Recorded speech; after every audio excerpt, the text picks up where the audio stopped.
Good afternoon. My name is Carter. I'm with Renewal by Anderson. I'm hoping that you're the homeowner. I am. Listen, I don't have time for this. This is totally aggravating. You don't have to turn this into something. It doesn't have to upset you. Things can't shape our decisions by themselves. Well, in that case, you just have a good rest of your day. Knowledge is power.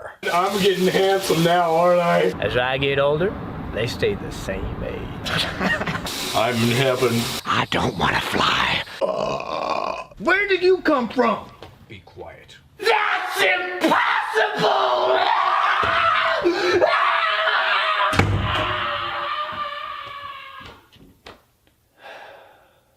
I currently work as a door-to-door lead setter for a window and patio door company called Renewal by Anderson.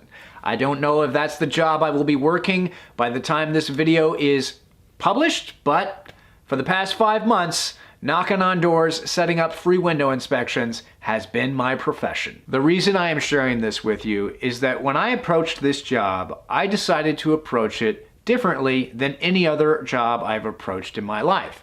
And that I decided to read through Meditations by Marcus Aurelius and actually apply the wisdom in this book to my job as a door-to-door salesman. Every day before work, I would read 1 or 2 pages from Meditations and take pictures of any passages or lines from the book that I felt might help me while on the job knocking on doors. So that way I would have these meditations with me while I'm, dealing with rejection and crazy people and nice people and awful people and amazing people and all those in between. Suffice to say, this job and my approach to it has been a fascinating, life-changing experience. And so I wanted to make a video to share with you all on how I have been practicing Stoicism as a door-to-door salesman, because I think that when you really apply the wisdom of Marcus Aurelius to a job like knocking on doors or whatever job you may be working, there is great benefit to it. So without further ado, ladies and gentlemen, homeowners and renters, let's jump into the passages and lines from Meditations by Marcus Aurelius that I have had on my phone for the past several months that have helped me live the Stoic way of life while knocking on 80 to 100 homes a day. The first passage from Meditations by Marcus Aurelius that pertains to my experiences as a door-to-door salesman for Renewal by Anderson is as follows. So keep at it until it's fully digested, as a strong stomach digests whatever it eats, as a blazing fire takes whatever you throw on it and makes it light and flame. I took a picture of this particular passage during my training for the job. The training at Renewal was you go from Tuesday through Friday. You are just memorizing pitches and stuff. You test out on Friday, and then on Saturday you go out in the field and you shadow someone who's already been doing the door-to-door job. And I kind of was a little bit taken aback by just how much information I had to take in and process and memorize. And so I was like, man, this is going to be quite the hurdle to get over. But this passage here, so keep at it until it's fully digested, as a strong stomach digests whatever it eats, as a blazing fire takes whatever you throw on it and makes it light and flame, really resonated with me. And I read it over and over and over again throughout that training week. And I still read it while on the job, because it's just like, you know what, just view yourself like a fire. Just take whatever is thrown at you and turn it into light and flame. I feel like this particular passage from Meditations really is a great attitude setter whenever you are approaching, like for me, a new job, new training, new material to learn, or just anything in life. Just be like a blazing fire that takes whatever you throw on it and make it into light and flame. Don't be afraid of the challenge. Embrace the challenge. Make the challenge a part of you. Next meditation. It stares you in the face. No role is so well suited to philosophy as the one you happen to be in right now. So this particular meditation I have always found to be very powerful and worth meditating upon because, number one, it's written by Marcus Aurelius, and he was the Roman emperor whenever he wrote that. And so, as far as accuracy is concerned, the meditation and the context in which it was written, 100% accurate. No role is so well suited to philosophy than being a Roman emperor. But when I think about that meditation in the context of my life, it hit me when I started working this job that I was like, wow, no role is so well suited to philosophy than the one I happen to be in right now, in that, for me, no other job I've had has, had the challenges that a door-to-door soliciting job has. This job, people say no to you and are rude to you 90% of the time. You need to learn how to apply some philosophy to those situations. Otherwise, they're going to go to your head. Dealing with rejection, accepting what is out of your control, weighing how you're supposed to interact with certain, crazy people or mean people, figuring all that out. It just hit me at the beginning of this job that, holy crap, if there is any job that I have worked that I need to be applying philosophy to, it is this one. And well, over the course of the rest of this video, you're going to see exactly how I've applied philosophy to this role in my life. But before we move on to the next passage, I do want to just play Dude the Wise, his version of this meditation, because I think it is quite striking, quite memorable, and well, Dude the Wise, he's a pretty cool dude, I gotta say. Of the men that comprise me, the man of many men, Dude the Wise is, well, I abide in him and he abides in me. That's all I'll say. Here's him reading what we just read. It stares you in the face. No role is so well suited to philosophy as the one you happen to be in right now.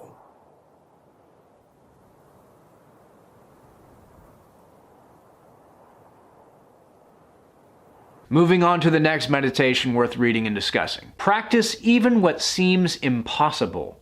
The left hand is useless at almost everything for lack of practice, but it guides the reins better than the right from practice. So I gotta be honest, guys, whenever I actually got out into the fields and started knocking on doors, a significant part of me was like, this is impossible. What am I doing with my life?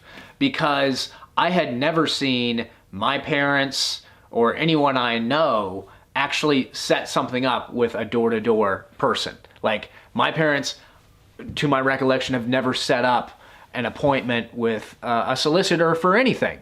And I know that I had, before Renewal by Anderson, I know that I had never set up anything with a door-to-door person. And so, in my head, I was like, this is like an impossible job.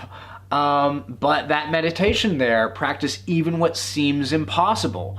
That really, I read that all the time while I'm on the job, just to remind myself, just keep practicing this job. It may seem impossible today, but just remember that yesterday you set 2 appointments. So it is possible. Just keep practicing and, it'll happen. Next meditation. That sort of person is bound to do that. You might as well resent a fig for secreting juice.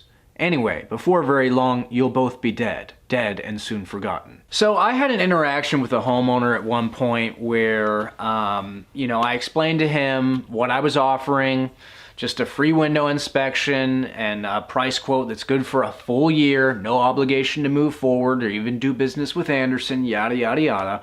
I explained my whole spiel to the man, and he replied with, yeah, well, I'm just not interested in doing anything right now. And I responded, okay, well, hey, I totally understand. Most of the people I talk to are not interested in doing anything about their windows right away, but I would just like to reiterate that this quote would be good for an entire year. so you wouldn't have to do anything about your windows right now. And the man responded with, well, I would just like to reiterate that I'm not interested. And he gave me this kind of malevolent, ticked off stare. And I stared at him too. And in that moment, I just had to remind myself that that person is bound to do that. You might as well resent a fig for secreting juice.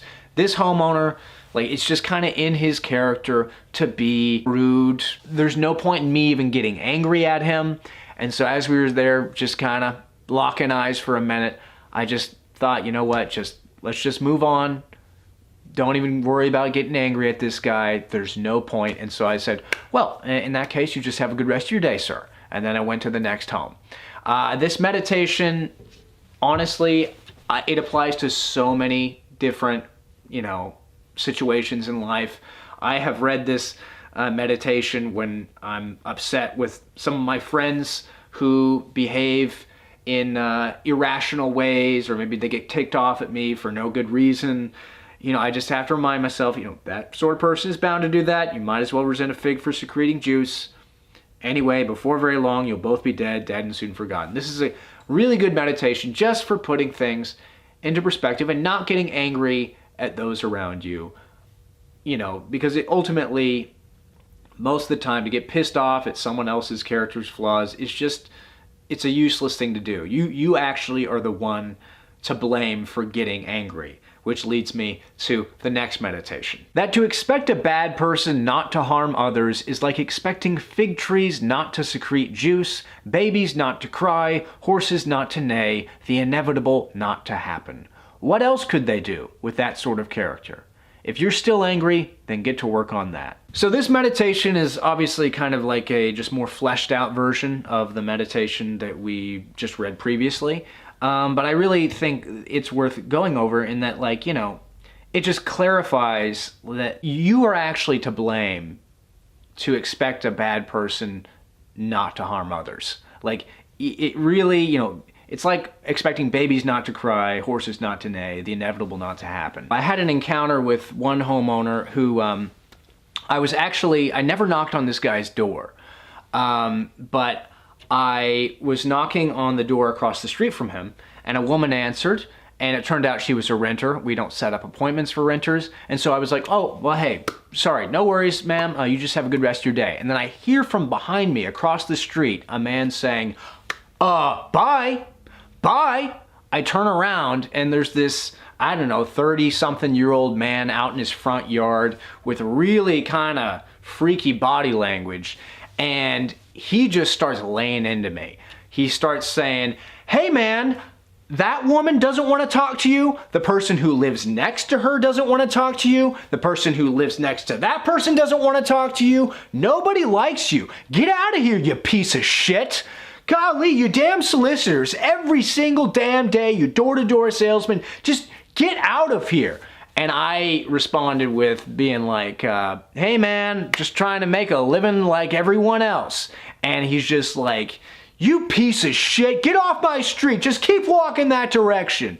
And so I just was like, just doing my job. You have a good rest of your day, sir. You have a good rest of your day. At the very end of the street, just to spite this guy, I did turn and knock on a home and did my whole 30 seconds waiting thing. Nobody answered. And then I left that home, and I just hear the guy from down the street, still out in his front yard, yelling, hey man, I just called the police. You better get out of here. And I was like, all right, cool.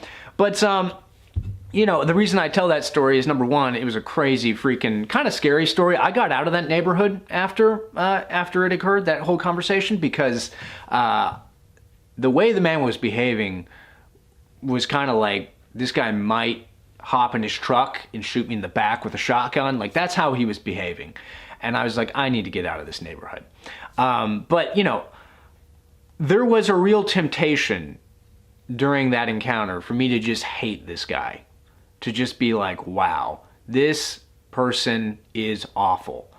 But whenever I reflect upon this meditation, what else could they do with that sort of character? If you're still angry, then get to work on that. Like, it really hits me. And that guy, honestly, like, that guy deserves my sympathy, because whether it be the choices he's made in his life or the things that have happened to him in his life, they have made him into this person with poor character who behaves in this very outlandish and irrational way. And that's ultimately sad, and so I really have no cause to be angry at him. I just have to accept that, you know, like a fig tree secreting juice, he's going to be a bad person that's going to do bad things. Moving on to the next meditation. The fraction of infinity of that vast abyss of time allotted to each of us, absorbed in an instant into eternity. The fraction of all substance and all spirit, the fraction of the whole earth you crawl about on. Keep all that in mind, and don't treat anything as important except doing what your nature demands and accepting what nature sends you. So I read this particular meditation very frequently because it just really puts things into perspective. Lots of times I'll be having days where I'm just not getting anything. Like, nobody wants to talk to me. Most people aren't even answering their doors. And I start to get pretty stressed out. I'm like, man, I need to set appointments because my pay is kind of dependent on the amount of appointments I set.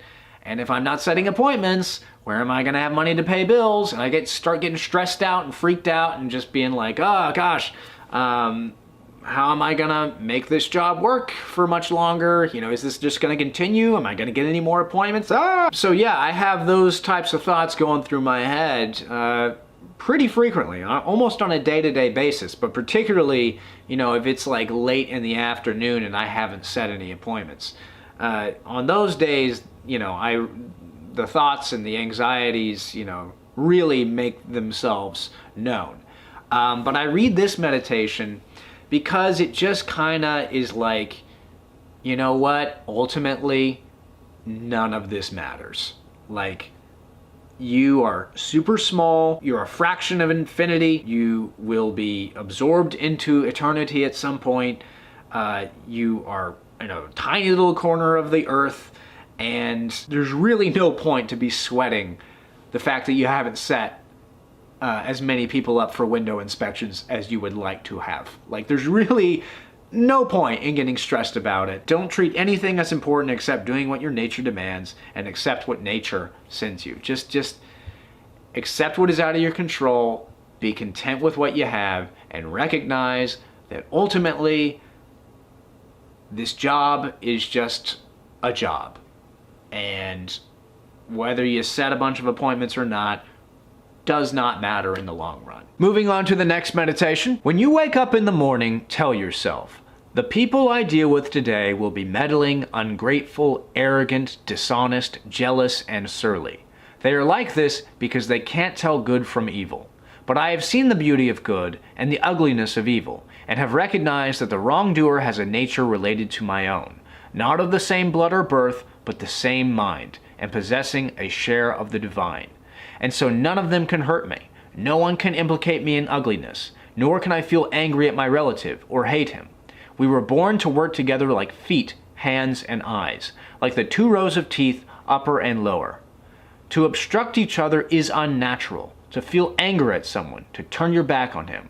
These are obstructions. So this meditation obviously applies to this job, in that, frankly, a lot of the people I will encounter at the doors will be ungrateful, arrogant, dishonest. Like, a lot of people do need windows, but they just don't want to deal with it, and so they'll lie and say that they either have new windows or that they don't need new windows, or that their windows are fine even though you can see condensation dripping. You know, like, this meditation is pretty damn spot on with my day-to-day experiences of people. A lot of people are just, you know, they really don't like to see me, and, you know, they often don't see me really as a person. When I knock on their door, they see me as an obstacle to their peace, and, you know, that's fair enough. It's fair enough. I growing up never really liked it whenever people knocked on my door, but still, they were people, and I'm a person, and I don't know.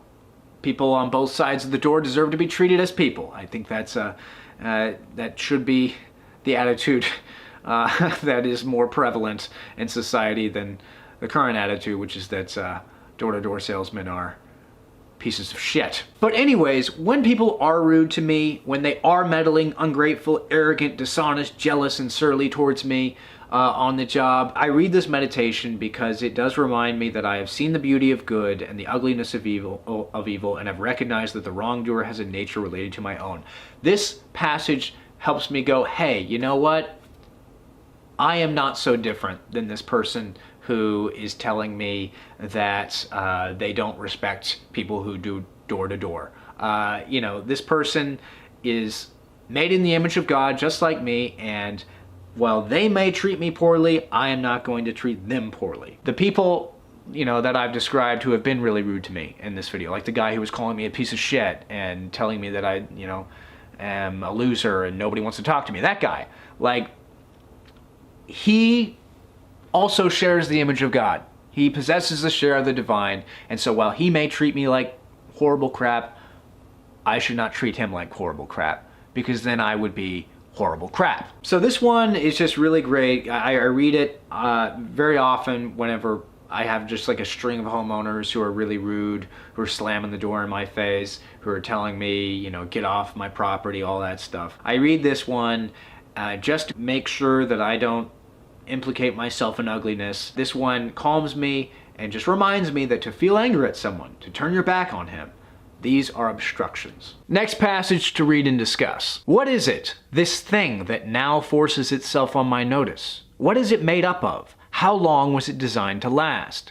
And what qualities do I need to bring to bear on it? Tranquility, courage, honesty, trustworthiness, straightforwardness, independence, or what? So in each case, you need to say, this is due to God. So I read this meditation pretty much anytime there is something that either comes up at work or outside of work that I wasn't expecting and that bothers me. So like, for instance, I went and saw a urologist a couple weeks ago. I paid my copay in person. I have a physical receipt, and you know, so I shouldn't have to owe the clinic I went to anything. But I received a statement in the mail saying that I still owed them $60. And so these types of things, these unexpected things where it's like, oh, now they're trying to get me to pay more money, you know, these sorts of things can really piss me off and send my mind spiraling. But this meditation is like, you know, it helps me break down each unexpected thing in life that I at first perceive as negative. And, you know, the questions are great. What is it? This thing that now forces itself on my notice? Well, I have a bill that has been paid, but they're saying I haven't paid it. There's been some sort of mistake. What is it made up of? Well, it seems that it's just kind of made up of typical medical nonsense. How long was it designed to last? Probably won't last very long. And what qualities do I need to bring to bear on it? Tranquility, courage, honesty, trustworthiness, straightforwardness, independence, or what? Probably tranquility, honesty, straightforwardness. Those would probably be the ones that I need to bring to bear on this issue. So in each case, you need to say, this is due to God. All of this, you know, this bill and the many things that I've encountered over the past several months that have pissed me off, just unexpected occurrences, things like that. They're all, you know, if I perceive it as all being from God, sent from God to test me, to test my character, to test my my resolve, and I accept it, you know, like, I don't immediately become calm, but I begin the process of calming down when I read this meditation in relation to all these different occurrences. Like, it's just, this one is a really good way for dealing with problems and just negative or just difficult things occurring in life that you didn't expect to happen. Next passage, that things have no hold on the soul. They stand there unmoving outside it. Disturbance comes only from within, from our own perceptions. So I read these lines on a fairly frequent basis, particularly on slow weeks when I haven't set very many appointments. I do typically start to get a little worried and insecure about my job just because there is such a high turnover rate due to people either quitting or getting fired. And so like on a slow week when I haven't set very many appointments, I do start going like, oh man, like, are they gonna threaten to fire me? You know, like, you know, I start getting a little anxious and irrational because my bosses, as far as I can tell, really like me because I'm a hard worker and I've worked this job just about as long as anyone that's still working there. And so I know in my head that I'm okay. My bosses will understand that it's a slow week. But when I'm out there knocking on doors, pounding the pavement and just nothing's happening, my mind starts to get anxious and freaked out and, you know, I start to lose my cool. But these lines remind me that this disturbance comes from within, from my own perceptions. In reality, my perceptions are what need to be altered of the events. The events are the events. The days are the days. The slow days are slow days. Do those slow days mean that I'm in threat of getting fired, in danger of getting fired? No. Could they mean that? Possibly, but do they most likely mean that? No. In reality, I just need to let go of my perceptions of things and just focus on my job, because all of this stands unmoving outside me. Disturbance comes only from within, from my own perceptions of things. One of the most beautiful and just wise things about Stoicism is just the emphasis on your perceptions being very often the source of your anxiety and stress, and they can be dispensed with immediately so long as you choose to dispense with them. This next meditation goes hand in hand with the one we just read. Not what your enemy sees in hopes that you will, but what's really there. So I do believe in good and evil, God and Satan. I think that there is an enemy out there that I cannot see, but that is very, very real. And this meditation, I just think is really profound in that, you know, it has to do with what we were talking about with perceptions. Like, the disturbance comes only from within, from our own perceptions. The enemy, Satan, whatever you want to call that evil voice in your head that tells you you're never going to amount to anything, that you have no future, that you're going to lose this job, all that. This meditation identifies that, you know, don't consider what your enemy sees in hopes that you will. Don't be focused on what, you know, machinations it's putting in front of your mind's eye to scare you. See what's really there. See through your misperceptions. Do away with your perceptions entirely, in fact, and just see what's actually there. This meditation helps me, you know, when I'm feeling anxious on the job, when I'm feeling anxious about getting a future job, you know, when I'm feeling anxious about talking to my boss about something or about confronting a coworker on something, when I feel like everything's just gonna go haywire and nuts, like this one brings me back to center and it's just like, see what's really there. Objective judgment, all right? Practice that. Don't listen to the devil. Don't believe the horror film he's put in your head about what's going to happen. Moving on to the next meditation. To shrug it all off and wipe it clean. Every annoyance and distraction, and reach utter stillness. Child's play. A big part of door-to-door sales is learning how to just shrug it all off and wipe it clean. Every annoyance and distraction, and just, you know, see it as fun, like child's play. It's just very important to just let go. When you have a day that's not going so great, just chill out. If somebody just insulted you, or, you know, was rude, or it just was an unpleasant interaction, when you've walked away from that door, like I sometimes literally will just be like, all right, okay, that was funny, you know, yeah, okay, let's go to the next door. I will sometimes literally do that sort of thing. Actually shrug it off, dust it off, you know, and laugh at the interaction, and like a child. because it's very important to just practice having fun and just kind of seeing this very challenging job as an opportunity just to play, to just have a good time. You know, it's important to stay light on this job, lighthearted, and just, you know, feel good. And so this meditation I read pretty frequently, almost on a day-to-day basis, because it really does just help me chill out and move on. Moving on to the next meditation, and this one I gotta say is a banger. Keep in mind how fast things pass by and are gone, those that are now and those to come. Existence flows past us like a river. The what is in constant flux, the why has 1,000 variations. Nothing is stable, not even what's right here. The infinity of past and future gapes before us, a chasm whose depths we cannot see. So it would take an idiot to feel self-importance or distress, or any indignation either, as if the things that irritate us lasted. This is honestly one of my favorite meditations in the entirety of meditations by Marcus Aurelius, because it not only puts things into perspective with that first paragraph about, you know, keeping in mind how fast things pass by and are gone, but then it hits you with the, so it would take an idiot to feel self-importance or distress, or any indignation either, as if the things that irritate us lasted.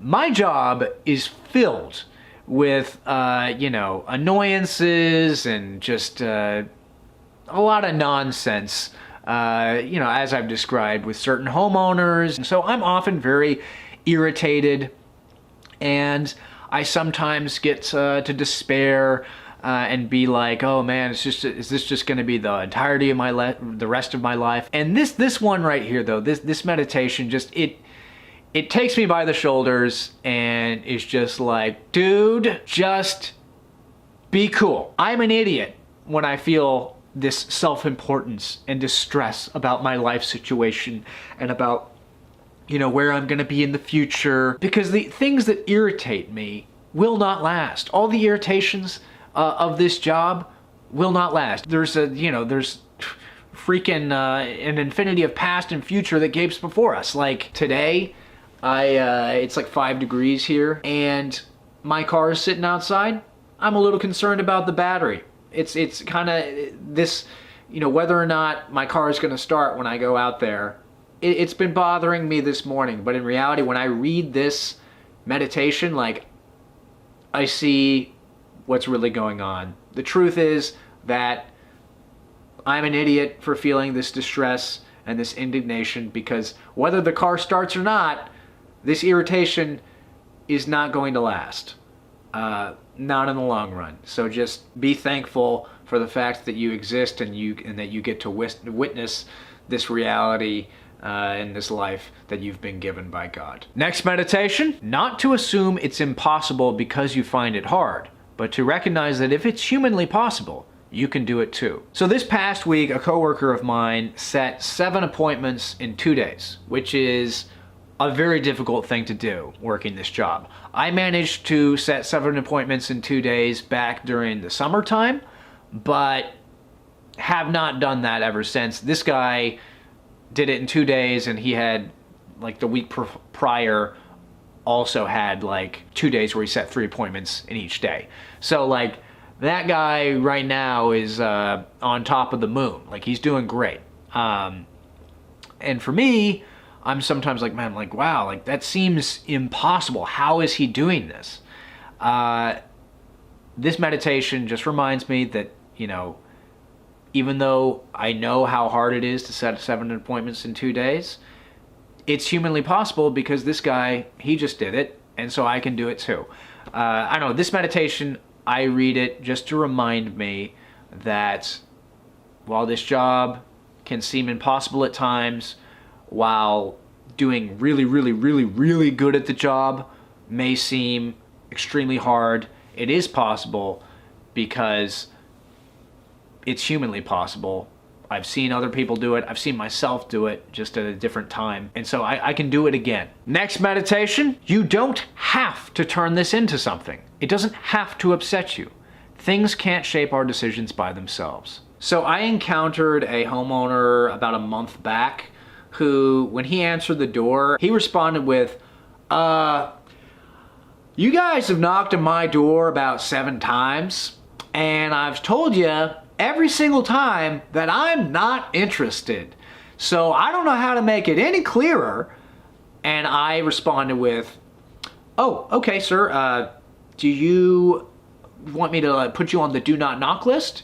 And this guy, he replied by saying, now, I don't like what you're doing here, okay? You're trying to do some sales trick to keep me talking.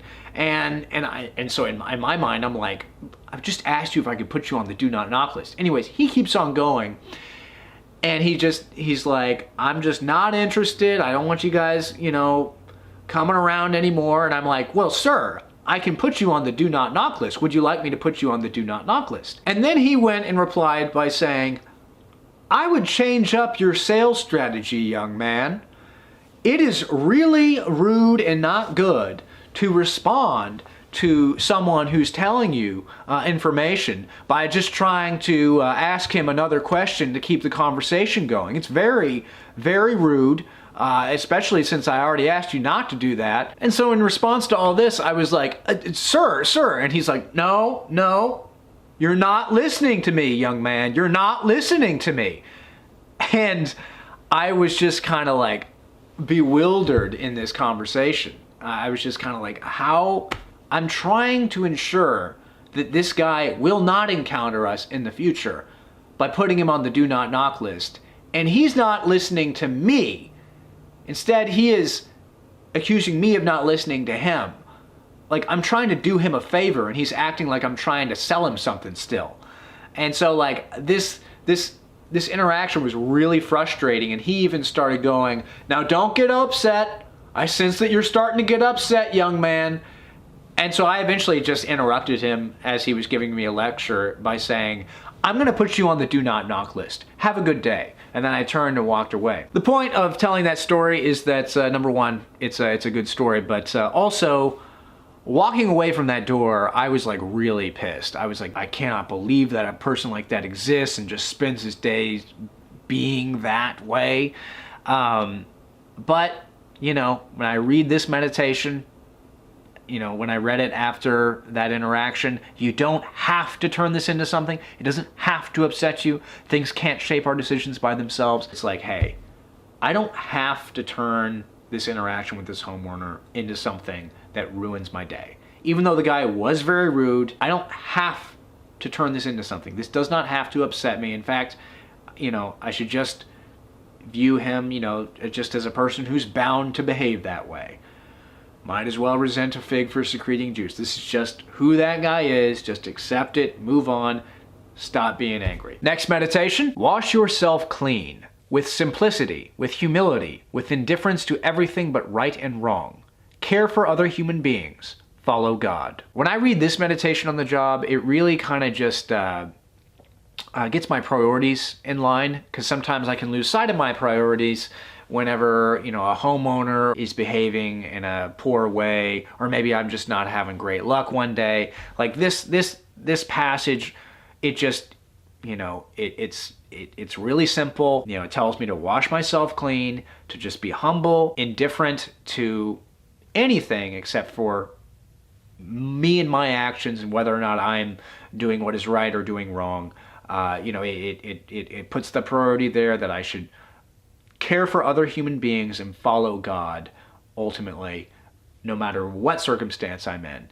And I just think it's a really powerful meditation to have in your pocket to read anytime you need a reminder of what your priorities should be on any given day. Next meditation. It's silly to try to escape other people's faults. They are inescapable. Just try to escape your own. This meditation is very reminiscent of the idea in the Bible of don't point out the speck in someone else's eye until you remove the log from your own. Next meditation worth reading and discussing. The first step, don't be anxious. Nature controls it all. And before long, you'll be no one, nowhere, like Hadrian, like Augustus. The second step, concentrate on what you have to do. Fix your eyes on it. Remind yourself that your task is to be a good human being.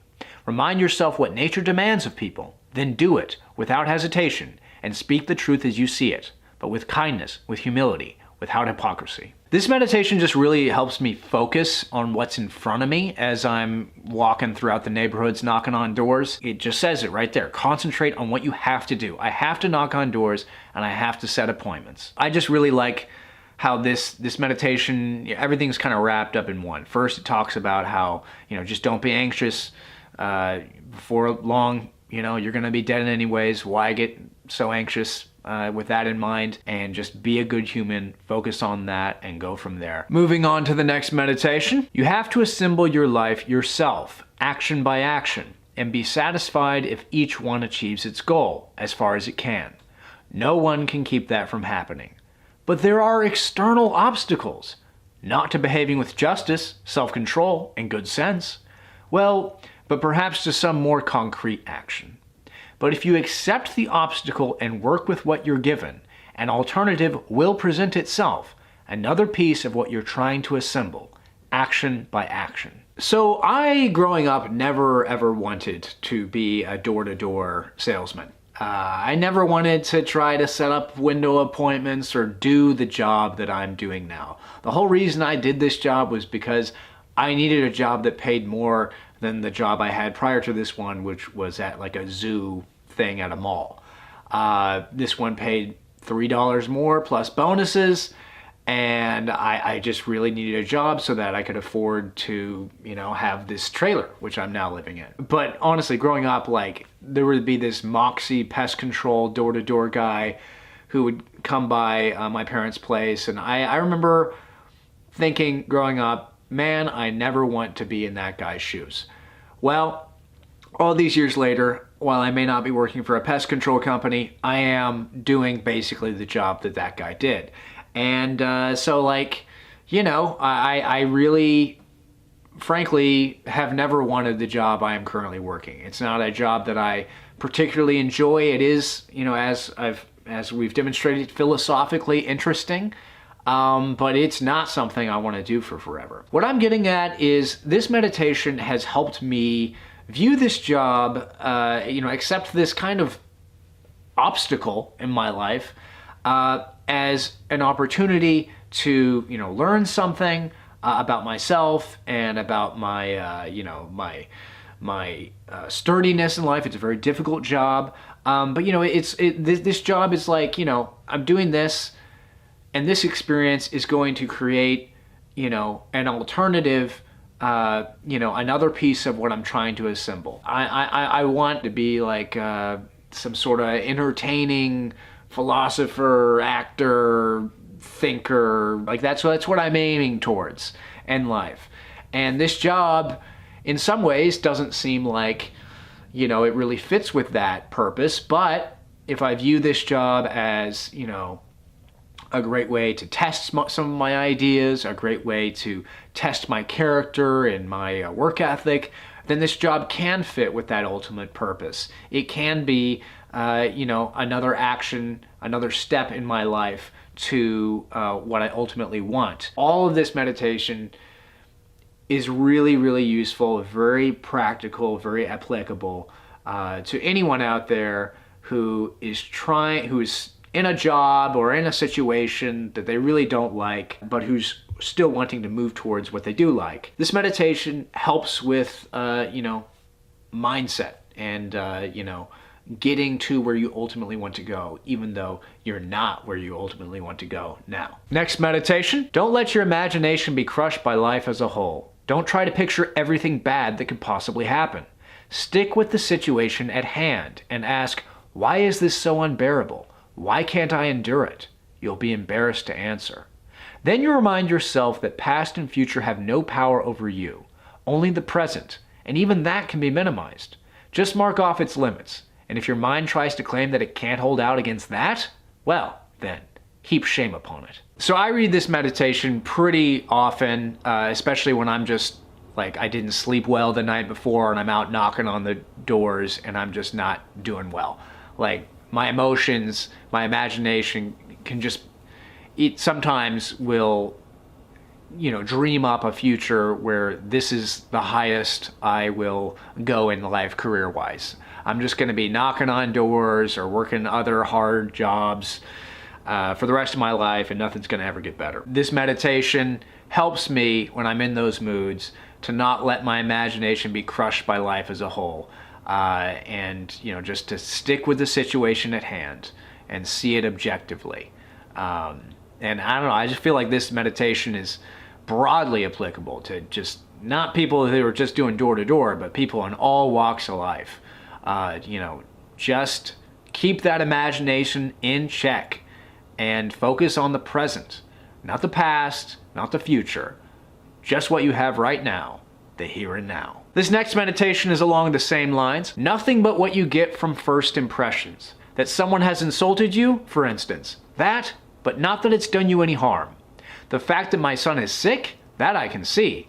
But that he might die of it? No. Stick with first impressions. Don't extrapolate, and nothing can happen to you. Or extrapolate from a knowledge of all that can happen in the world. There's so much wisdom in this passage, and I read it very often because, as I was just saying, my imagination always favors the negative. I'm always, doomsday, the end is nigh, with regard to everything. But this passage, it kind of asks the question, why? Why imagine the negative? If you're going to extrapolate from events in your life, why not extrapolate from a knowledge of all that can happen in the world? Not just what could, happen in the negative, but what could happen in the positive. It's really important that if you're gonna think about the future and extrapolate from your present circumstances, to consider all the things that can go right, not just all the things that can go wrong. And, I really like what it says, that someone has insulted you, for instance, but not that it's done you any harm. Stick with the first impression. I encounter this all the time with people being rude, calling me names, just giving me bad vibes, They may do that, but have they actually harmed me? No. I don't need to believe that they've harmed me. Choose not to feel harmed, and you haven't been. Next meditation, objective judgment, now, at this very moment. Unselfish action, now, at this very moment. Willing acceptance, now, at this very moment, of all external events. That's all you need. So the reason I wanted to share this meditation is just that I use it as a way of just, thinking through events in my day. If you just follow kind of this guideline, this process of thinking, you're gonna be much better off than you would be if you didn't follow it. Moving on to the next meditation. Epithets for yourself. Upright, modest, straightforward, sane, cooperative, disinterested. Try not to exchange them for others. And if you should forfeit them, set about getting them back. Keep in mind that sanity means understanding things, each individual thing, for what they are, and not losing the thread. And cooperation means accepting what nature assigns you, accepting it willingly. And disinterest means that the intelligence should rise above the movements of the flesh, the rough and the smooth alike, should rise above fame, above death, and everything like them. If you maintain your claim to these epithets without caring if others apply them to you or not, you'll become a new person, living a new life. I try to keep these epithets in mind: upright, modest, straightforward, sane, cooperative, disinterested. When I'm standing at the door or whenever I'm interacting with my coworkers, I just try to stick to these epithets, and I read this passage, throughout the days, just to keep myself in line with these ideals. Because they're good. Like, there's so much wisdom in this passage. All right then, ladies and gentlemen, that'll do it for this video on how I have been practicing Stoicism as a door-to-door salesman for the past several months. Now I am curious, what do you think of Stoicism? Do you think that the way I practice it is a good way to practice it? Or do you have a way that you practice Stoicism that you would like others to know about? Please leave whatever thoughts, comments, and questions you might have in the comments section below. And as always, if you like this video, please like it and subscribe, tell your friends about the channel. And never forget that no role is so well suited to philosophy as the one you happen to be in right now.